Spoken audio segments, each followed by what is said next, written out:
Deus pra nos unir em um só corpo no Senhor, que me une a você, que nos faz perceber que esse amor vem de Deus, que nos deu o dom de amar para compartilhar, está pronto a ajudar, obedecendo a Deus. Curso Edifica, que é um curso de teologia para mulheres do seminário Martin Butzer. Então tem ali um cupom de desconto Semente 20. Se você tiver interesse em estudar teologia, se aprofundar nos estudos, está aí uma boa oportunidade. A Raquel está concluindo esse curso, ela gostou demais, é um curso muito bom. É um curso de teologia especialmente para as mulheres do seminário Martin Butzer. 20% de desconto com o cupom Semente 20. Vocês homens também não precisam ficar chateados, porque vocês também foram presenteados com uma semana grátis, ou um mês grátis, uma mensalidade grátis, do nosso curso de teologia da Igreja Reformada Semente da Vida, que é o IRCT, o Instituto Reformado de Capacitação Teológica. Se você tem o desejo de se aperfeiçoar no conhecimento teológico, estude conosco. A partir do início do ano que vem, teremos a formação de uma nova turma, então não perca essa oportunidade. Temos também a livraria. Então, mais uma vez, nós não estamos ganhando nada com a venda dos livros. A ideia é simplesmente encorajá-los, estimular os irmãos a investir em boa literatura, se aprofundar no conhecimento bíblico, no conhecimento da teologia, da boa doutrina, tá bom? Então vamos lá, vamos começar, gente? Mais uma aula, pronto? Já deu uma esticada aí, todo mundo acordado. Então vamos lá, vamos ler novamente agora o versículo 4 de Efésios capítulo 6. Nós já lidamos com os 3 primeiros versículos e o foco é a obediência aos pais, certo? E agora versículo 4, que tem o seu foco na educação dos filhos. Então Paulo está falando diretamente aqui para os pais. Diz assim, versículo 4: E vós pais, não provoqueis vossos filhos a ira, mas criai-os na disciplina e na admoestação do Senhor. Então até aqui, apesar de nós observarmos nos versículos anteriores alguns princípios que se aplicam não apenas aos filhos, mas também de certa forma aos pais, porque até aquilo que é responsabilidade do seu filho é sua responsabilidade ensiná-los. Então, de certa forma, tem a ver também com a responsabilidade dos pais. Mas o foco, então, de Paulo era a ordem direcionada aos filhos. Isso nos 3 primeiros versículos. Os filhos são chamados a obedecer os seus pais e Paulo vai apresentar algumas razões para isso. Mas agora o foco de Paulo é totalmente voltado aos pais. Então agora ele está falando diretamente com os pais. Assim como Paulo fala que não são apenas as esposas que devem andar como imitadoras de Deus no casamento, mas também os seus maridos. Assim como Paulo fala que não são apenas os servos que devem andar como imitadores de Deus, mas também os senhores, da mesma maneira, o que Paulo está fazendo aqui? Ele está dizendo que não são apenas os filhos que devem andar como imitadores de Deus em obediência aos pais, mas também os pais devem andar como imitadores de Deus na relação com os seus filhos. E é justamente sobre isso que nós vamos pensar nesse momento, a paternidade, a maternidade à luz do Evangelho. Como educar os nossos filhos sendo imitadores de Deus. O que nós vemos aqui nesse versículo é o que nós poderíamos chamar de uma paternidade, de uma maternidade Cristo-referente. É uma paternidade, uma maternidade que reflete o andar dessa nova humanidade em Cristo. Então é claro que nós observamos várias maneiras de nutrir uma paternidade, uma maternidade bíblica, e isso a gente observa ao longo de toda a Escritura. Nós temos vários textos que falam sobre isso. Entretanto, esse aqui eu penso que é um dos principais textos nesse sentido. Isso porque é um texto normativo, é epistolar. Nós estamos lidando com uma epístola. Então isso é algo inegociável, normativo. Isso é doutrinário para a igreja. E além do fato dele estar inserido num contexto aqui que fala diretamente do assunto de viver o Evangelho na prática. E também porque ele resume bem a nossa missão como pais. Então é um texto fundamental para pensar em relação à educação dos nossos filhos. E nós observamos aqui mais um contraste, né, que Paulo faz, que é muito próprio dele aqui, que é muito recorrente na carta. E esse contraste ele fica muito claro pelo uso que Paulo faz de uma preposição aí que foi traduzida por pelo contrário. Né? Na Ara, ela foi traduzida para mas. É o mas. Então, se você observar aí, Paulo ele faz um contraste entre o que não fazer e o que devemos fazer. Não é isso? O que diz o texto? E vós, pais, não provoqueis vossos filhos a ira, mas criai-os na disciplina e na admoestação do Senhor. Você observa esse contraste que traz um imperativo, uma ordem que é negativa e uma ordem positiva. Então é um imperativo do que não fazer e um imperativo do que nós devemos fazer. Criar os filhos na disciplina e na admoestação do Senhor. Então é algo que nós devemos evitar e algo que nós devemos fazer. Vocês estão comigo? Está claro isso no texto? Então a nossa função como pais, ao educar os nossos filhos, é Cristo referente, como nós já vimos na aula passada. E como nós colocamos isso em prática? Evitando alguma coisa e fazendo outra. Você tem um imperativo do que não fazer e um imperativo do que é que nós devemos fazer. Então, o primeiro ponto, o que nós não devemos fazer. Paulo diz, pais, não provoqueis vossos filhos a ira. Então, um ponto importante para deixar claro, e eu acho que sempre vale ponderar isso antes de tratar sobre essas questões, é de que eu e você, nós não somos os experts nesse assunto, e nem nessa tarefa. Deus é o expert sobre isso. É Deus quem tem o domínio sobre como educar os nossos filhos. Ele é o expert. E nós devemos ser gratos pela palavra de Deus que tem nos guiado e direcionado e pela graça dele nas nossas vidas.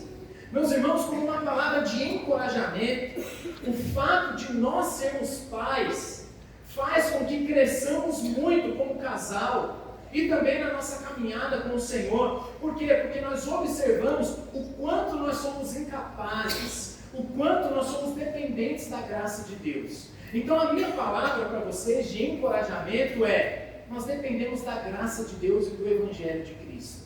Muitas vezes nós medimos a educação dos nossos filhos com base nas páginas que a gente vê no Instagram, com base numa expectativa, às vezes um tanto quanto utópica. Mas, meus irmãos, nós temos o Senhor e nós temos a sua palavra.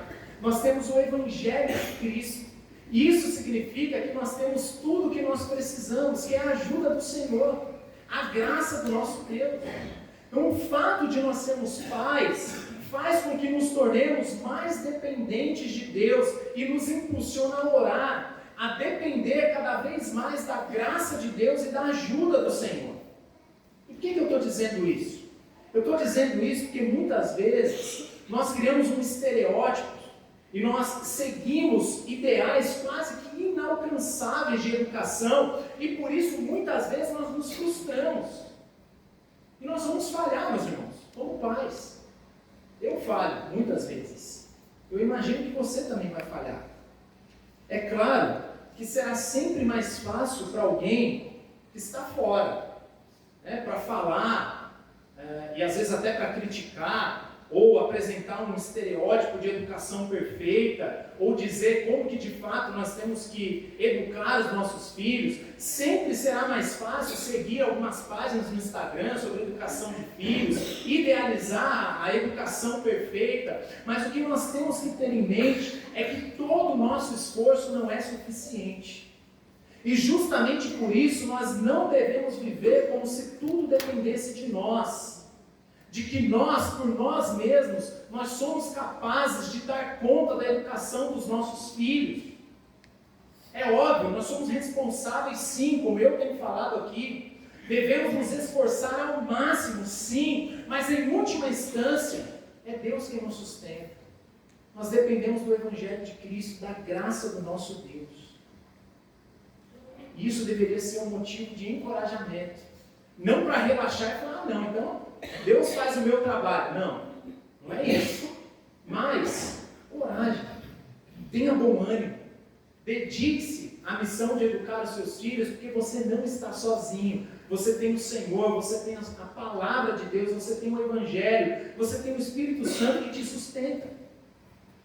Então, fechando parênteses, Paulo ele está tratando aqui do tema da educação de filhos, mas depois de ter fundamentado a obra de reconciliação de Cristo, depois de ter enfatizado a graça de Deus. Vocês conhecem a Epístola aos Efésios, de Deus ter feito por nós o que nós jamais poderíamos fazer por nós mesmos.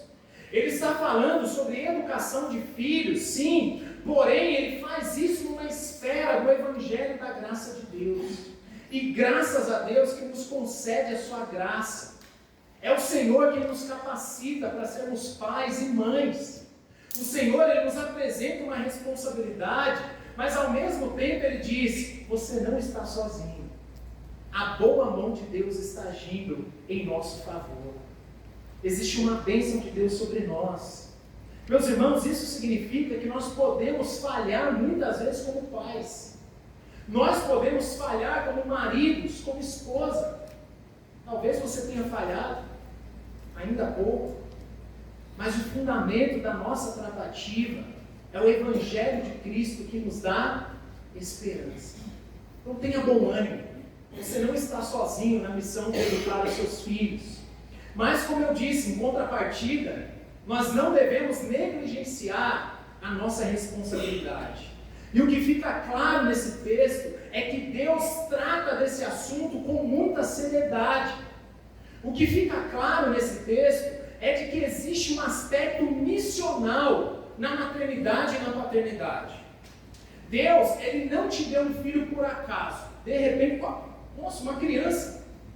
Junto com uma criança nasce uma missão. Existe um aspecto missional ligado à educação dos filhos.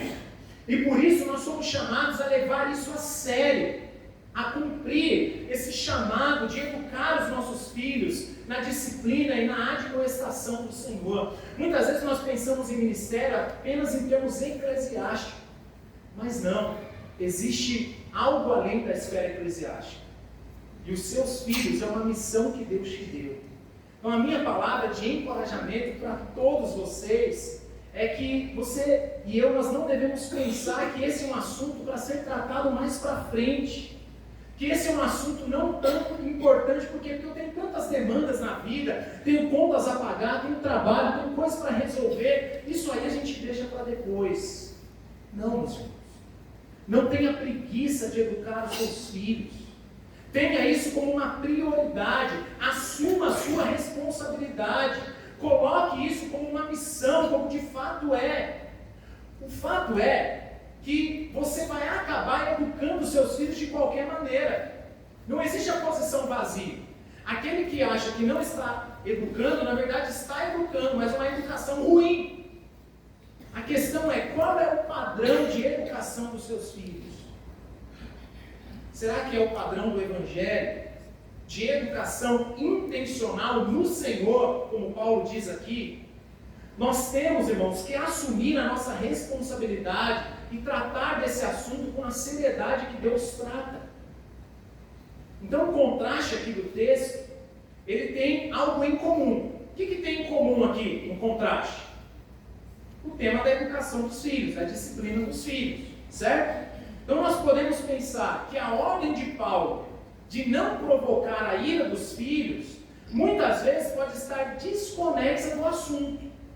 Mas uma vez que ele está tratando aqui da responsabilidade dos pais na educação dos seus filhos, como uma maneira de andar como imitadores de Deus, isso implica que existe uma responsabilidade inerente à ordem criacional que envolve a educação dos filhos. Mais uma vez, me parece que Paulo tem em mente aqui a lei de Deus e também o padrão de Deus na criação, quando ele fala sobre as relações de família e sociedade. Então, em outras palavras, é como se Paulo estivesse dizendo que é natural que os pais disciplinem os seus filhos, isso é natural, uma vez que os filhos eles já nascem com o coração insensato. A disciplina é uma ferramenta natural de correção. Percebe? É como se Paulo já estivesse partindo desse pressuposto como se fosse uma coisa inegociável. Ele já parte disso, que visa o quê? Corrigir a insensatez no coração da criança. Quando Paulo diz, pais, não provoquem os seus filhos à ira, mas antes criem-nos segundo a disciplina e a instrução do Senhor, ele está afirmando que a disciplina física e a instrução são duas coisas que caminham juntas. A ideia de Paulo é de que os pais devem criar os seus filhos pela ação e com a educação, pela palavra e com a disciplina. Esse é o modelo bíblico. São duas coisas caminhando juntas. O modelo bíblico envolve tanto a instrução quanto a correção. Envolve tanto o conselho quanto a disciplina. No livro de Provérbios, nós encontramos um vocábulo muito importante que ele aparece várias vezes, o Shebet, que traduzido em hebraico significa a famosa vara de marmelo. Né? Quem nunca conhece a varinha de marmelo? Aquela, como o pessoal costuma dizer, é aquela que canta, né? Então nós não temos como passar aqui por todos os textos onde essa palavrinha ela aparece em Provérbios, mas em textos como, por exemplo, Provérbios 13, 24, Provérbios 22, 15, Salomão diz que de alguma forma as crianças nascem com o coração cheio de insensatez. É o que nós falamos aqui. É o tasmania, é natural. Nasce pecador, nasce querendo poder, nasce insensato, nasce sem conhecer as coisas. Então você percebeu que o seu filho, ele não nasceu como uma pessoa sábia? Né? Ou então você olha para o seu filho, nossa, mas nasceu tão sábio, ele faz ótimas escolhas. Não, meus irmãos. Nossos filhos nascem com um coração insensato, propensos a fazer escolhas ruins, propensos ao egoísmo, propensos a querer fazer as coisas do jeito deles, no tempo deles, e que se ira profundamente quando as coisas não estão do jeito dele. Pode ser uma criança, mas se não for, está alimentado, está limpinho, trocou fralda, está tudo certo, não está com cólica, não está nada, mas está lá. Por quê? Porque quer que as coisas sejam do jeito dele. É duro de ouvir, mas é real. Se você tem um filho com mais de uma semana de vida, você o viu já profundamente irado contra você. O Arthur teve uma vez que literalmente, eu fiquei com medo. Ele era bebê. Eu acho que a gente estava tentando colocar ele naquele canguru. Só que ele não queria entrar no canguru. Rapaz, parecia o meu pai quando estava... Encarnou meu pai no menino. Ele ficou doido. Eu falei, meu Deus, misericórdia. Imagina se ele tivesse a minha altura.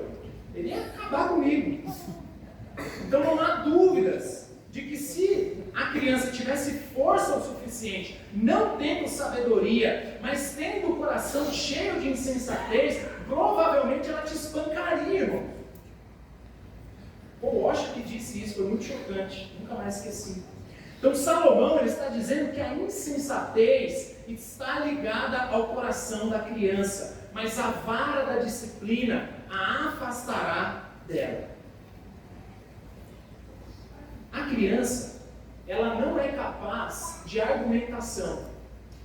Quanto menos capaz a criança for de argumentação, ela só conhece uma linguagem, que é a linguagem da dor. Quando dói, ela sabe que não pode. Por isso que a vara acompanha a insensatez da criança. Percebe? É diferente de você chegar num filho adolescente e dar um soco na cara dele. É o que eu falei na aula passada. À medida que a insensatez vai se afastando do coração da criança, o uso da vara vai sendo menos necessário. Por quê? Porque não precisa mais da linguagem da dor. Porque ela já não é tão insensata como era no início. Mas, enquanto há a insensatez, não há a argumentação. Qual é a linguagem que a criança entende? O uso da vara. E tratar uma criança insensata como se ela fosse um adulto, ou como se ela tivesse capacidade de compreender e de discutir de igual para igual, é injusto com a própria criança. Você acha que está fazendo bem, mas você está colocando ela em perigo. E eu sempre uso como exemplo o coitado do João, né? No PG eu sempre pego o Joãozinho, sabe o Joãozinho do Valerio? Então imagina o seguinte, você pega o João e fala assim, João, se agacha, né, de igual para igual, fala assim, João, é o seguinte, o nosso tio, ele mora lá em São Paulo, na zona leste de São Paulo. Então eu vou te dar uma missão, você vai sair daqui, você vai pegar um ônibus até a rodoviária do Tietê. Chegando na rodoviária do Tietê, você vai pegar um metrô, linha vermelha, né, zona leste, aí você vai descer lá na Vila Madalena, aí você vai pegar um outro ônibus circular para chegar na casa do seu tio, certo? Ó, você tem liberdade, então você dá o dinheiro para o João e deixa aí. O que você está fazendo com essa criança? Está condenando ela à morte, à perdição. Por quê? Porque a insensatez é própria no coração da criança. Ela não sabe pegar um ônibus, ela não sabe, entende? Então, a insensatez é natural para uma criança. Então, o ponto do texto é que Paulo, inspirado pelo Espírito Santo, talvez ele esteja aqui entre a minoria dos autores antigos que desaprovam a disciplina excessivamente severa. É o que ele está fazendo aqui no versículo 4. E por que isso? Porque a sociedade greco-romana, ela era extremamente severa com seus filhos. O filho, ele só seria aceito como personalidade civil no instante em que o pai o reconhecia oficialmente. Se o seu filho não te reconhecer, você não é gente na sociedade. É o pai que reconhecia ele como um cidadão. Até que isso acontecesse, esse reconhecimento oficial, era possível, era permitido abandonar o bebê. Se ele fosse deformado, era permitido você matar, o infanticídio. Mas tanto os primeiros cristãos como os judeus, eles se opunham unanimemente, tanto contra o aborto, quanto contra o abandono dos recém-nascidos. Então, por exemplo, em Provérbios 23, 13 e 14, nós observamos um vocábulo que foi traduzido por sepultura, que é a palavra Sheol, muitas vezes também traduzida por inferno. Então a ideia de Salomão é que ao disciplinar os nossos filhos com a vara, com o chebete, ele está associando ali ao uso da vara, nós não corramos o risco de matar fisicamente os nossos filhos. Justamente por quê? Porque a disciplina não é simplesmente um espancamento. Ao mesmo tempo, a vara é uma ferramenta para reorientar o coração da criança. Então você observa aqui no texto uma visão muito equilibrada de Paulo do uso da vara. O que é o uso da vara? É o meio de tirar o filho do caminho da rebeldia e colocá-lo novamente no caminho da submissão, onde ele vai estar com o coração propenso para aprender a palavra de Deus. Certo? São duas coisas que caminham juntas. Gente, isso é importante. Isso é importante. Tem muito pai que acha que educar os filhos é simplesmente o uso da vara. Mas essas duas coisas caminham juntas. Não é só a disciplina, mas a instrução. O uso da vara visa o quê? A instrução. As duas coisas caminham juntas. Então, basicamente, o texto ele apresenta um padrão de que a correção física é uma ferramenta para afastar a insensatez do coração da criança, preparando a criança para a instrução da palavra de Deus. Ela é uma ferramenta que prepara o coração da criança para receber o ensino. E não apenas uma forma de extravasar a ira do pai, batendo na criança. E infelizmente esse é um ponto extremamente controverso e mal compreendido quando a gente fala sobre essas questões. Então, para muitos, a disciplina é sinônimo imediato de surra, de ameaças, de discussões, além de outros que tentam comprar a obediência dos filhos, ou então aqueles que negligenciam a disciplina em nome de uma pretensa igualdade entre pais e filhos. Então esse ponto aqui é muito importante, irmãos. O uso da vara. a disciplina, a função da disciplina na educação dos nossos filhos. Então, eu vou apresentar para vocês aqui algumas visões equivocadas a respeito da disciplina. Vocês estão comigo? Então, a primeira delas é a ideia de surra. A ideia de surra. Infelizmente, é senso comum a gente associar a disciplina como sinônimo de surra. Nós precisamos deixar claro que a disciplina bíblica, ela requer o uso da vara, mas isso é completamente diferente de surra. Inclusive, pessoalmente, eu até penso que nós deveríamos tomar cuidado com as expressões que a gente usa. Por exemplo, olha, eu vou bater nos meus filhos. Nós não batemos nos nossos filhos, nós disciplinamos os nossos filhos. É completamente diferente. Eu até me lembro aqui, abrindo parênteses, eu tive um professor no seminário, o Júlio deve lembrar dele, ele era membro da Igreja Batista Pedras Vivas, estava ligado ao pessoal da editora Nutra. E no contexto de aconselhamento bíblico, numa aula, ele deu esse exemplo. E ele deu um exemplo de algo que aconteceu com a filha dele. A filha dele, na época, estava na escola, e o conselho tutelar foi na escola da filha, para fazer uma entrevista com todos os alunos da escola. E para todos os alunos, a pessoa lá do conselho tutelar perguntava: seu pai bate em você? Aí foi um por um. Aí quando chegou nela, a filhinha deles perguntou: seu pai bate em você? Ela falou: não. Corrigi ela quase todo dia. Ele falou que a vara, ele usava muito a vara em casa. Mas por quê? Porque ele não usava o termo bater. Ela não apanhava dos pais. Os pais não batiam nela. Os pais corrigiam. E é diferente. O uso da vara tem a ver com correção, irmãos. Não é o castigo pelo castigo, mas é o uso da vara para afugentar a insensatez do coração da criança, trazendo a criança de novo ao caminho da submissão. Para quê? Para a instrução. As duas coisas caminham juntas. Uma sem a outra. Então, surra não é o caminho que Deus espera de nós como um meio de disciplina na criação dos nossos filhos. Pegar o seu filho pela orelha ou pelos cabelos, sair arrastando na frente das outras pessoas, humilhando o seu filho, isso não é disciplina, irmãos. Para com isso. Espancar o filho indiscriminadamente, isso não é caminho da disciplina bíblica.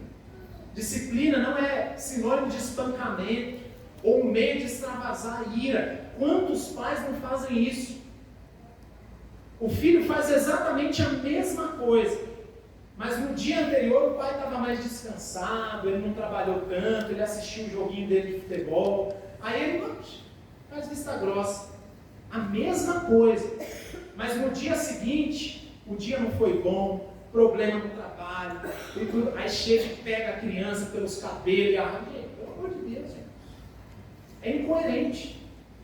Hoje você deixa o filho fazer alguma coisa e está tudo bem. Amanhã ele faz a mesma coisa e você corrige isso. Não tem a ver com a disciplina bíblica. O uso da vara é uma ferramenta da disciplina bíblica, mas não resume toda a disciplina bíblica. A Bíblia não nos manda surrar os nossos filhos, envergonhar os nossos filhos, mas discipliná-los pelo uso sensato e amoroso da vara. Então são dois problemas. Tem aqueles que desprezam a vara, a educação positiva, não, basta você conversar com a criança. Não, a própria Bíblia diz, e o que Deus diz é bom, certo? A vara é a ferramenta para afugentar a insensatez do coração das crianças, especialmente na tenra infância. Mas isso não é sinônimo imediato de surra, certo? Essa é uma visão equivocada da disciplina. Vocês estão comigo? Uma outra visão equivocada: mentiras e ameaças. Mentiras e ameaças. Alguns pais, eles tentam manter os filhos na linha e manipular o comportamento dos filhos por meio de ameaças. Então já está tudo errado, porque a educação não se resume a comportamento. O comportamento, ele é um reflexo de algo que é muito mais profundo, que é algo do coração. A disciplina, a educação dos filhos não visa só comportamento. Se você estiver visando apenas o comportamento do seu filho, isso é behaviorismo, irmãos. Isso é comportamentalismo. A gente não disciplina apenas o comportamento dos filhos, a gente pastoreia o coração deles, é totalmente diferente. Então, às vezes, para manter o bom comportamento do filho, o que o pai faz? Ameaça. Para demonstrar sua autoridade, como se já não fosse imposta pelo próprio Deus, mas para demonstrar sua autoridade, ou quando desejam que os filhos façam algo, os pais ameaçam os filhos. E essas ameaças podem ser de correções físicas ou perda de algum benefício. E na maioria das vezes, essas ameaças são mentirosas, o que agrava ainda mais o problema. Ameaças do tipo, seu miserável, se você não me obedecer, você nunca mais vai jogar videogame. Tira, irmão. Você vai proibir ele a vida toda de jogar videogame? Seja sincero. Você nunca mais vai jogar videogame. É óbvio que os pais não vão cumprir essa promessa. Ou os pais que falam, olha, se eu fizer isso, se você fizer isso, eu vou te corrigir. Aí chega em casa e não corrige. Que loucura isso, irmãos. Então toma cuidado com duas coisas. Toma cuidado por elevar demais a regra. A nossa correção precisa ser proporcional à gravidade do ato. O padrão de disciplina bíblica é assim. Se o seu irmão pecar contra você vai até ele, não é isso? Se ele não ouvir 2, 3 testemunhas, se não leva para a igreja, aí se não ouvir a igreja. Entende? A disciplina é proporcional ao ato. Aí, por uma coisa pequena, você eleva a regra. Aí você percebe que elevou demais, aí você não cumpre. Então, se tem uma coisa que nós não podemos fazer, é prometer e não fazer. Então, pais que querem conquistar a ameaça dos filhos com ameaças e ameaças mentirosas. Por exemplo, para fazer com que o filho entre em determinado lugar, eles dizem, olha, cuidado, não entre nesse lugar, porque se você entrar lá, vai ter um monstro, um bicho-papão. Não entra lá porque o pastor vai te pegar. É o pastor que na maioria das vezes vira o bicho-papão das crianças, né? Então são pais que almejam evitar algum comportamento errado do filho, impor a obediência do filho, mentindo para ele. Então esse tipo de disciplina negligencia o princípio bíblico da disciplina do Senhor, que possui como fundamento a verdade, a justiça de Deus. Então mentiras e ameaças são formas erradas de disciplinar os nossos filhos. Então surra, mentiras e ameaças, que mais? Discutir com a criança de igual para igual. Isso aqui é o que a gente mais vê, né? São as famosas modernettes, né? Aquela mulher de salto alto, escarpando, toda instruída. Já viu isso? Com aquele perfume caro, né? Aquela que a gente compra uma vez a cada 10 anos, né? Aí andando no mercado com aquela elegância. Aí tem uma criança que parece está endemoniado. Aí sobe, derruba as coisas. Já viu isso? Aí a mãe fica, filho, não faça isso. Vamos conversar. Fico doido com essas coisas. Então, uma outra maneira equivocada de disciplina é discutir e querer debater com o filho. Como se a relação entre pais e filhos, como já vimos, fosse uma relação entre iguais. Não é uma relação entre iguais. Você é a autoridade. Você possui o governo. Pais e filhos não devem debater entre si, como se eles possuíssem a mesma autoridade. Ao debater com os filhos, os pais eles se colocam no mesmo nível que eles. Mas como nós vimos, Deus não fez isso. Deus não colocou você no mesmo nível do que os seus filhos. Deus colocou você como autoridade sobre os filhos. E isso precisa ficar muito claro, irmãos. Isso tem que ser uma coisa óbvia. Você tem que entrar numa casa e tem que ficar evidente quem manda e quem não manda. Os pais possuem autoridade sobre os filhos. Os filhos devem ouvir a ordem dos pais e simplesmente obedecer aquilo que os pais dizem, como um chamado de Deus. E esse mesmo se aplica à questão da escolha dos filhos. Quem sabe o que é melhor para os filhos? Os pais, quem tem autoridade. Então não tem esse negócio de conceder ao filho, principalmente na tenra infância, a autonomia para decidir as coisas, nem mesmo as menores, como por exemplo a escolha do que vestir e o que comer. Então é uma dica muito importante para quem tem filhinhos pequenos, na tenra infância, desde já. Isso é pedagógico, isso é pedagógico. Às vezes a gente fala, não, mas é só escolher uma roupa, eu sei que é só escolher uma roupa, não vai cair a mão, não é nada disso, mas isso é muito pedagógico, irmãos. Quanto antes você deixar isso claro, melhor vai ser depois. Pode acreditar. Então não deixe os seus filhos escolher o que eles vão comer e o que eles vão vestir. Principalmente na tenra infância. Essa liberdade, ela caminha junto com a capacidade para assumir responsabilidades. Enquanto eles não têm capacidade para assumir responsabilidades, eles não têm autonomia, eles não têm liberdade. Então um erro em relação à disciplina é discutir com a criança de igual para igual. Por que é um erro? Porque vocês não estão entre iguais. Os pais são a autoridade. Um outro erro sobre disciplina: disciplina como moeda de troca.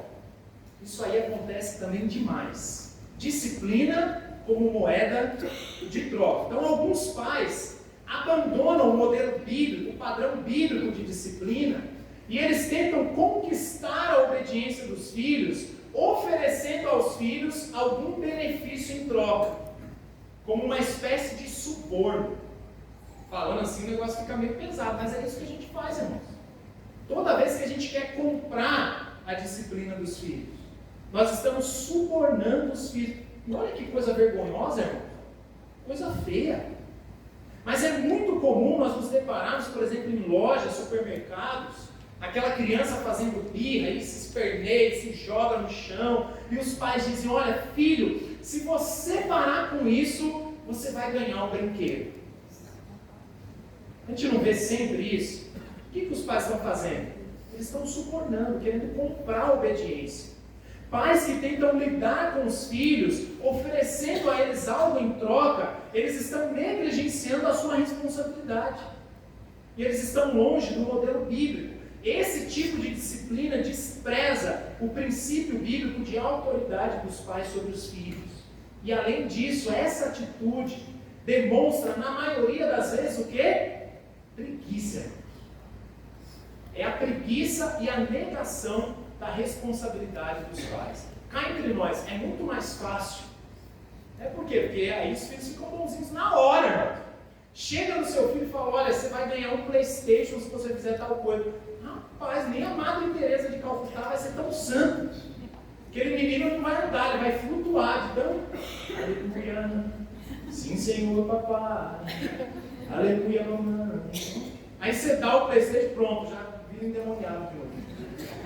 É fácil, é muito mais fácil comprar a obediência dos filhos, mas não é o modelo bíblico. Não é o modelo bíblico.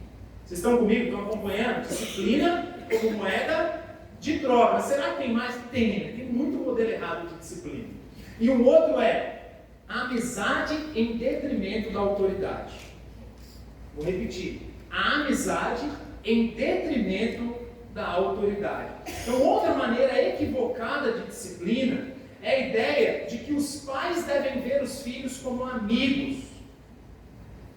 E os filhos devem ver os pais como amigos antes de vê-los como autoridade. E o que eu vou falar aqui pode parecer chocante, mas você não é amigo do seu filho antes de ser o pai dele, antes de ser a mãe dele. Nós observamos muitos pais que querem ser muito legais. Nós observamos muitos pais que querem ser descolados, né? É muito legal, né? Desejando alcançar o status de melhores amigos dos filhos. Tem pai que fica mendigando a amizade do filho, principalmente quando vai ficando adolescente, e tem ciúme do filho com os amigos, porque eu sou o seu melhor amigo. Gente, pelo amor de Deus, para com isso. Está completamente errado. É óbvio que existe um lugar para amizade entre pais e filhos, eu não estou negando isso. Mas essa amizade não consiste numa relação entre iguais. Essa amizade, ela vai ganhando novas formas à medida em que os filhos vão amadurecendo e passando pelas diversas fases do desenvolvimento humano. Então pode ser sim, né? chegará um momento em que haverá de fato uma amizade sólida entre pais e filhos. Não é essa a questão. Mas essa amizade ela vai ser desenvolvida ao longo do desenvolvimento da criança. Mas ela é secundária. Vou repetir. A amizade entre pais e filhos pode existir, mas ela é secundária. O primeiro relacionamento entre pais e filhos precisa ser um relacionamento de autoridade e não de amizade. Uma relação saudável entre pais e filhos é fruto da autoridade bíblica dos pais e da submissão dos filhos. Eu quero ter um bom relacionamento com seu filho. Não é sendo amigo dele que você vai conquistar isso. É você exercendo a sua autoridade e é ele se submetendo. É nesse terreno que floresce. Então, infelizmente, em nome de uma pretensa amizade, muitos pais deixam de exercer a sua autoridade. E, consequentemente, os filhos, eles passam a rogar para si uma autoridade indevida. Por quê? Porque não existe vazio no poder, irmãos. A política está aí para nos provar isso. Ainda que exista certo relacionamento de autoridade dos pais, esse poder delegado por Deus e representativo, ele pode ser subvertido à medida que os filhos começam a virar amiguinhos dos pais. Então, os pais devem ser vistos naturalmente como autoridade.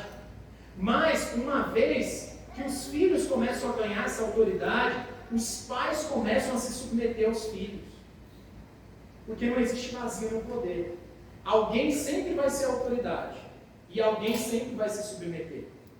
Muitas vezes a nossa dificuldade para lidar com essas questões de autoridade é que a gente pensa que existe a posição ponto morto, né? Não existe, irmãos. É um desequilíbrio. Os filhos assumindo o poder diante da omissão dos pais, em nome de uma pretensa amizade de igual para igual.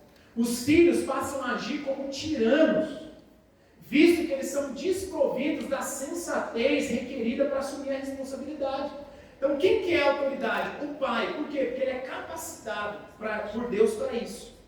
Quando isso é invertido, imagina alguém despreparado que deveria ser submetido à autoridade, mas que passa a ser agora a autoridade. Imagina esse filho sendo a autoridade numa família. Já parou para pensar nisso? É a fórmula da destruição, irmãos. Aí casais se divorciam. Por quê? Porque quem manda na casa é o filho. Enquanto as crianças e adolescentes decidem o que a família vai comprar, onde eles vão comer, o que vão comer, os pais estão cada vez mais desorientados. Por isso, é inerente aos filhos, especialmente na tenra infância, a necessidade de estabelecer limites. Por quê? Porque esses limites proporcionam segurança, a segurança necessária para o desenvolvimento da criança. Você está fazendo tudo errado quando você subverte essa ordem. Você está dando responsabilidade para alguém despreparado. Isso atrapalha o próprio desenvolvimento da criança. Os pais que buscam a amizade dos filhos em detrimento da sua autoridade acabarão perdendo o quê? As duas coisas. Tanto a autoridade quanto a amizade. Você pensa assim, não vou exercer minha autoridade porque eu quero ser amigo. No final você vai perder as duas coisas, você não vai ser nem autoridade nem amigo. Os filhos vão crescer rebeldes e desprotegidos, e naturalmente eles se revoltarão contra aqueles que desprezam esse cuidado representativo. Então, diante disso, meus irmãos, nós podemos afirmar que a correção com a vara não é espancamento, não é o castigo, pelo contrário, disciplina nas Escrituras é sempre uma ferramenta de correção amorosa, que visa o quê? O que você deve visar quando você disciplina o seu filho? O que a disciplina visa? Todo tipo de disciplina. A restauração do faltoso, o arrependimento, trazer de volta para o caminho, a mudança de caminho daquele que é corrigido. Então a disciplina é uma ferramenta que visa o preparo do coração da criança para receber a instrução da palavra de Deus. Certo? Então nós chegamos na segunda parte do versículo. Então o primeiro é o que não fazer. E agora, o que fazer. Disciplina e instrução caminham juntas. É o que ele diz aí, ó. Criai-os na disciplina e na admoestação do Senhor. Então é interessante que o vocábulo que Paulo utiliza aqui, que foi traduzido por criai-os, se traduzido mais literalmente, como nós vimos na primeira aula, tem a ideia de alimentai-os. Esse criai aí no original tem a ver com nutrir, ou mais bem aplicado, também tem a ideia de prover o sustento. Então é claro que a paternidade, que a maternidade envolve a provisão de nutrição, de sustento dos filhos.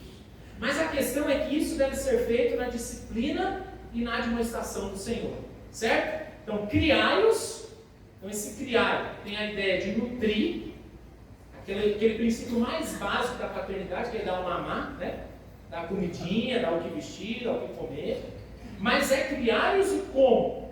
Na disciplina e na admoestação do Senhor. Muitos pais interrompem a leitura apenas na primeira parte do versículo.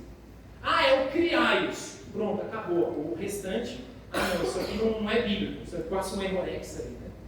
Então acreditam que dando o que comer, o que vestir, onde morar, isso já é suficiente. Meus irmãos, quantos pais não fazem isso? Imaginam que a disciplina dos filhos, ou a educação dos filhos, se resume apenas em dar o que comer. Não, estou colocando comida dentro de casa, estou criando os meus filhos.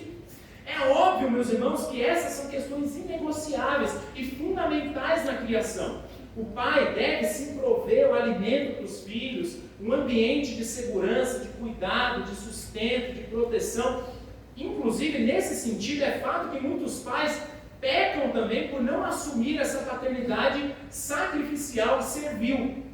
A ideia de que eles vivem para si mesmos, né? E daí vem aquela ideia de que o filho dá muito gasto. Por quê? Porque entende que realmente você criar filho é simplesmente você colocar comida em casa. Outros não falam isso abertamente. Não vai ter coragem de falar, filho dá muito gasto. Mas apresentam argumentos que partem do mesmo princípio. E de fato, meus irmãos, filhos exigem de nós sim abnegação, empenho, cuidado. Filhos dependem de nós e exigem de nós desprendimento, empatia. Mas infelizmente muitos pais não querem abrir mão de uma vida egoísta e autocentrada e pensam apenas em satisfazer os seus deleites, as suas vontades, e isso principalmente em se tratando de planejamento financeiro, provisão. São pais que usam o dinheiro apenas para si mesmos. Em outras palavras, é claro que as coisas mudam financeiramente quando os filhos nascem. Exige sim de nós financeiramente, não vamos fazer, ninguém é doido, claro, exige financeiramente. E o cuidado familiar vai exigir de nós a abnegação. Mas ao contrário do que muitos dizem, isso não é perder, mas na verdade é um investimento. É abençoar a vida dos filhos. Não é que filhos dão gastos, eles te dão uma oportunidade de investir em vidas, em pessoas. Então nesse sentido nós temos que pensar que uma das maneiras de lidar com o dinheiro deve ser sustentando a nossa família. É claro, isso é indiscutível. Mas, em contrapartida, a mesma Escritura nos afirma que não é só isso. Não é só isso. Não é simplesmente colocar comida dentro de casa. Por quê? Porque não se cria filhos como se cria animais. Tem muitos pais criando filho como se cria animais. É o quê? Tem um lugarzinho para dormir? Tem uma roupinha para vestir? Tem o que comer? Então tá bom, o resto a gente manda para a avó, a gente manda para a babá, a gente deixa para o fulano, a gente terceiriza para a escola. Muitos pais param a leitura desse versículo apenas no criai-os. No primeiro momento, essa afirmação criais deixa claro sim que envolve aspectos básicos de provisão, de segurança, de saúde. É óbvio que envolve isso, mas na verdade é muito mais do que isso.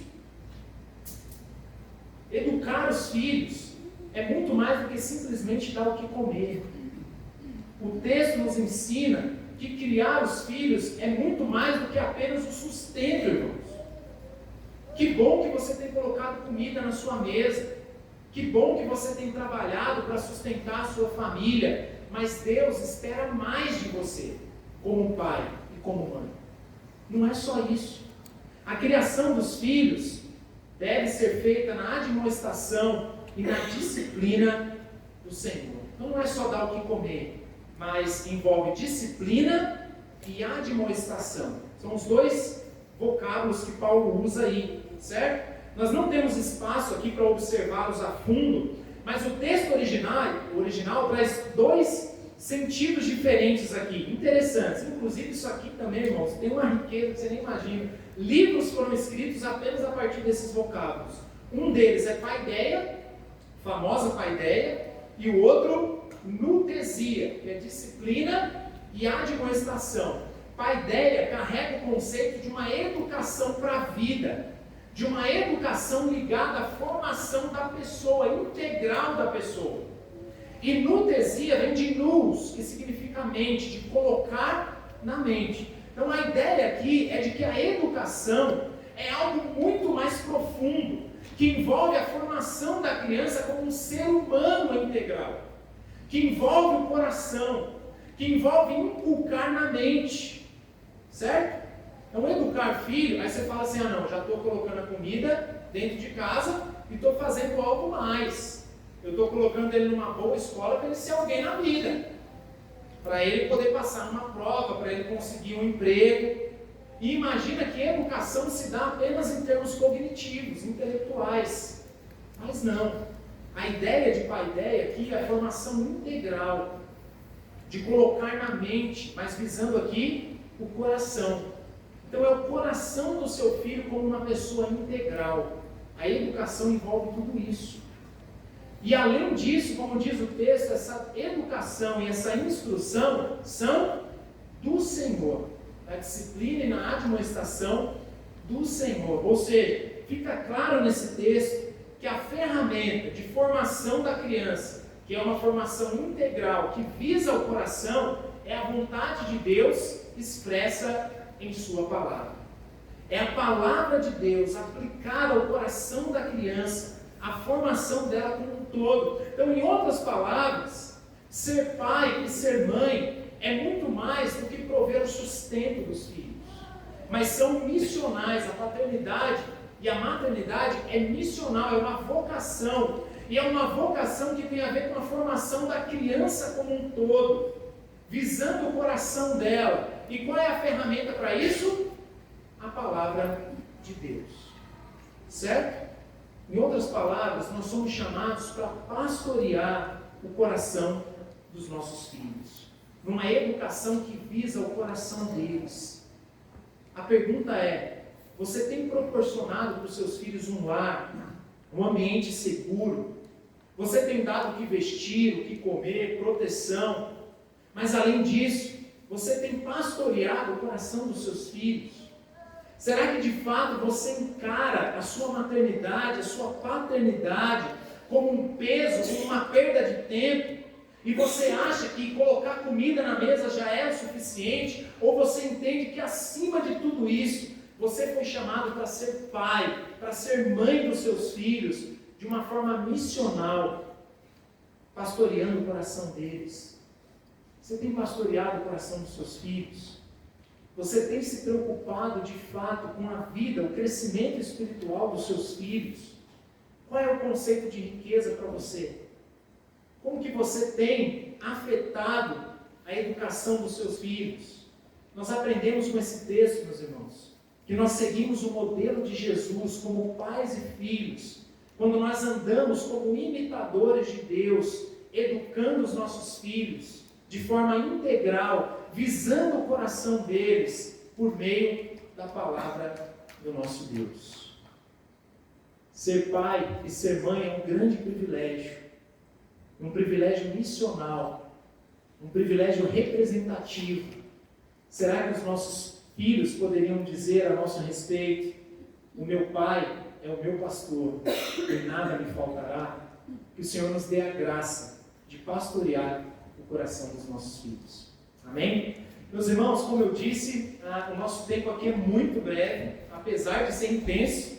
Mas em relação a todos esses assuntos, todos, desde o último sábado, todos os assuntos, eles são muito mais abrangentes do que aquilo que nós temos tratado aqui. Tá? Temos vários outros textos que falam sobre isso, temos bons livros que falam sobre isso. O meu encorajamento para vocês é, nós não estamos sozinhos, nós somos uma família, nós fazemos parte de uma igreja, nós podemos e devemos contar com a ajuda uns dos outros. Tá? Nós, posteriormente, pela graça de Deus, nós vamos compartilhar com vocês uma apostila do Seminário da Família, e nessa apostila você vai encontrar a aula toda na íntegra, tá? Então você pode ler depois, estudar com mais calma, algumas coisas que a gente precisou cortar e pular aqui por conta do tempo. Em relação à aula de hoje, tem aquele aplicativo da Bíblia, The Pilgrim, não sei se vocês conhecem aquele aplicativo da Bíblia, tem na maioria dos celulares. Como? O YouVersion, The Pilgrim é o de livros, né? Eu às vezes confundo. Aquele YouVersion, que é aquele aplicativo da Bíblia. Tem um plano que eu subi lá, você pesquisa Discipulado da Família. Então você vai encontrar um plano com algumas aulas. Uma delas é essa aqui que eu ministrei hoje pela manhã e a que eu vou ministrar também à tarde.